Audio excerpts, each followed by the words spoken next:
ओम नमः शिवाय। श्री शिव पुराण। शिव पुराण के श्रवण की विधि तथा श्रोताओं के पालन करने योग्य नियमों का वर्णन।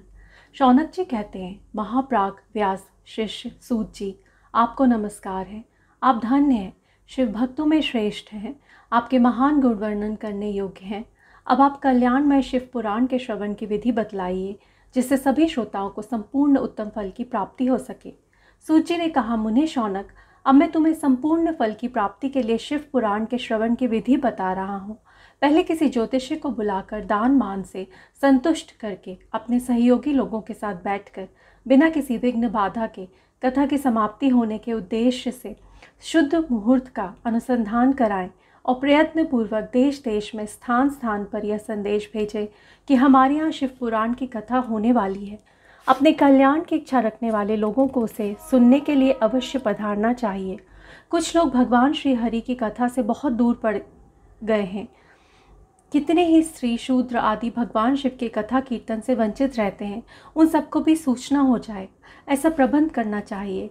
देश देश में जो भगवान शिव के भक्त हों तथा शिव कथा के कीर्तन और श्रवण के लिए उत्सुक हों, उन सबको आदरपूर्वक बुलवाना चाहिए और आए हुए लोगों का सब प्रकार से आदर सत्कार करना चाहिए। शिव मंदिर में, तीर्थ में, वन प्रांत में अथवा घर में शिव पुराण की कथा सुनने के लिए उत्तम स्थान का निर्माण करना चाहिए। केले के खंभों से सुशोभित एक ऊंचा कथा मंडप तैयार कराएं। उसे सब ओर से फल पुष्प आदि से तथा सुंदर चंदोवे से अलंकृत करें और चारों ओर ध्वजा पताका लगाकर तरह तरह के सामानों से सजाकर सुंदर शोभा संपन्न बना दें। भगवान शिव के प्रति सब प्रकार से उत्तम भक्ति करनी चाहिए।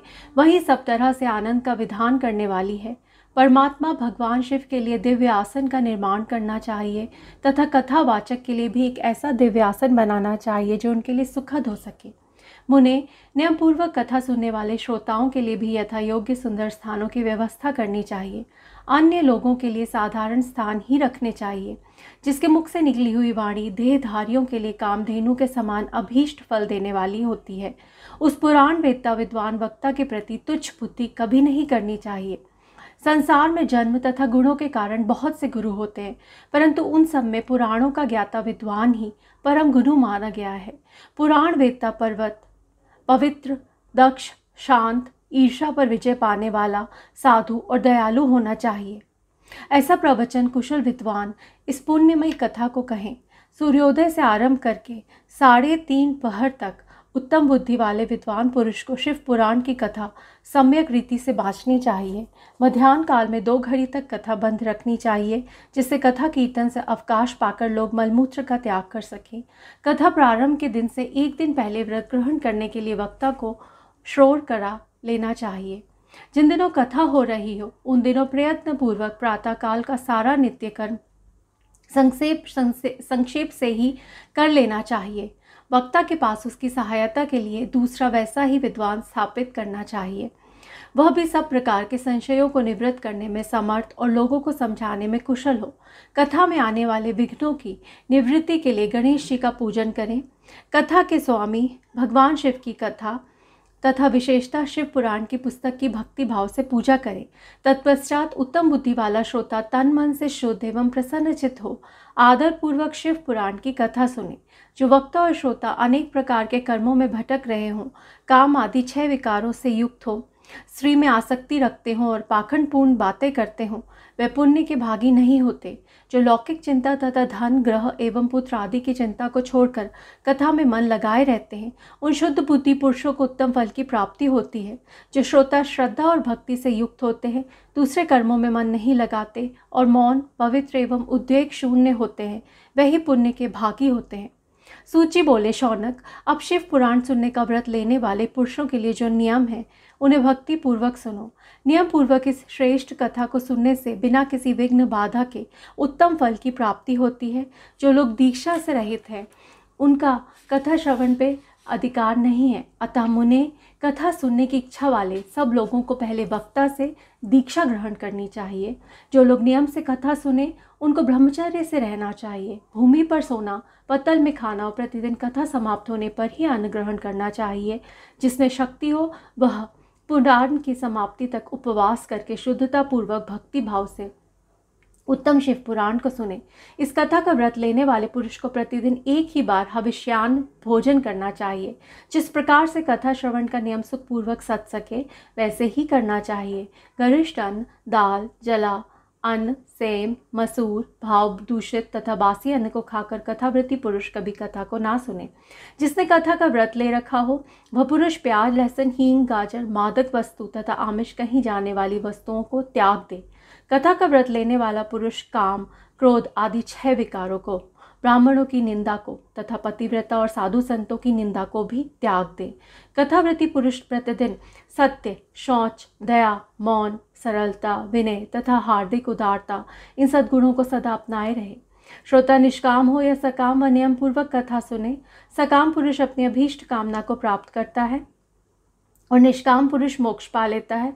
दरिद्र, क्षय का रोगी, पापी, भाग्यहीन तथा संतान रहित पुरुष भी इस उत्तम कथा को सुने।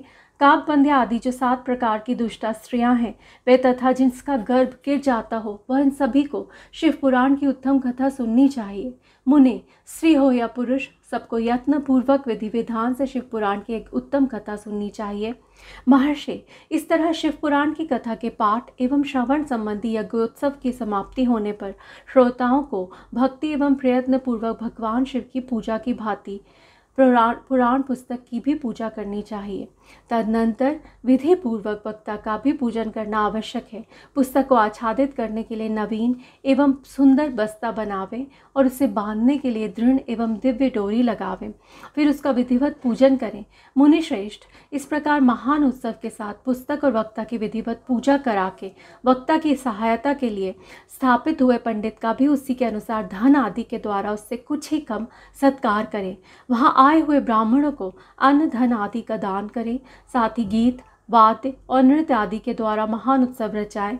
मुने, यदि श्रोता विरक्त हो तो उसके लिए कथा समाप्ति के दिन विशेष रूप से उस गीता का पाठ करना चाहिए जिसे श्री रामचंद्र जी के प्रति भगवान शिव ने कहा था। यदि श्रोता गृहस्थ हो तो उसे बुद्धिमान को उस श्रवण कर्म की शांति के लिए शुद्ध भविष्य के द्वारा होम करना चाहिए। मुने, रुद्र संहिता के प्रत्येक श्लोक द्वारा होम करना उचित है अथवा गायत्री मंत्र से होम करना चाहिए, क्योंकि वास्तव में यह पुराण गायत्री मंत्र ही है, अथवा शिव पंचाक्षर मूल मंत्र से हवन करना उचित है। होम करने की शक्ति ना हो तो विद्वान पुरुष यथाशक्ति हवनीय हविष्य का ब्राह्मण को दान करें। न्यूनातिरिक्तता रूप दोष की शांति के लिए भक्तिपूर्वक शिव सहस्त्र नाम का पाठ अथवा श्रवण करें। इससे सब कुछ सफल होता है, इसमें संशय नहीं है, क्योंकि तीनों लोकों में उससे बढ़कर कोई वस्तु नहीं है। कथा श्रवण संबंधी व्रत की पूर्णता की सिद्धि के लिए 11 ब्राह्मणों को मधु मिश्रित खीर भोजन कराएं और उन्हें दक्षिणा दें। मुने, यदि शक्ति हो तो 3 तोले सोने का एक सुंदर सिंहासन बनवाएं और उस पर उत्तम अक्षरों में लिखी अथवा लिखाई हुई शिव पुराण की पोथी विधिपूर्वक स्थापित करें। तत्पश्चात पुरुष उसके आवाहन करे आदि विविध उपचारों से पूजा करके दक्षिणा चढ़ाए। फिर जितेंद्रिय आचार्य का वस्त्र, आभूषण एवं गंध आदि से पूजन करके दक्षिणा सहित वह पुस्तक उन्हें समर्पित करते। उत्तम बुद्धि वाला श्रोता इस प्रकार भगवान शिव के संतोष के लिए पुस्तक का दान करे।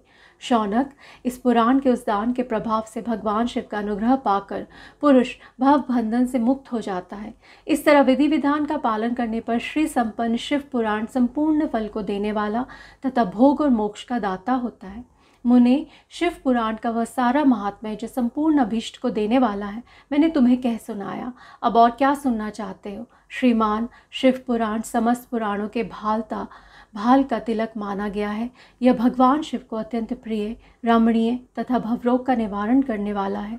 जो सदा भगवान शिव का ध्यान करते हैं, जिनकी वाणी शिव के गुणों की स्तुति करती है और जिनके दोनों कान उनकी कथा सुनते हैं, इस जीव जगत में उन्हीं का जन्म लेना सफल है।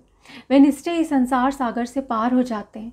भिन्न भिन्न प्रकार के समस्त गुण जिनके सच्चिदानंदमय स्वरूप का कभी स्पर्श नहीं करते, जो अपनी महिमा से जगत के बाहर और भीतर भासमान है तथा जो मन के बाहर और भीतर वाणी एवं मनोवृत्ति रूप में प्रकाशित होते हैं, उन अनंत आनंद घन रूप परम शिव की मैं शरण लेता हूँ।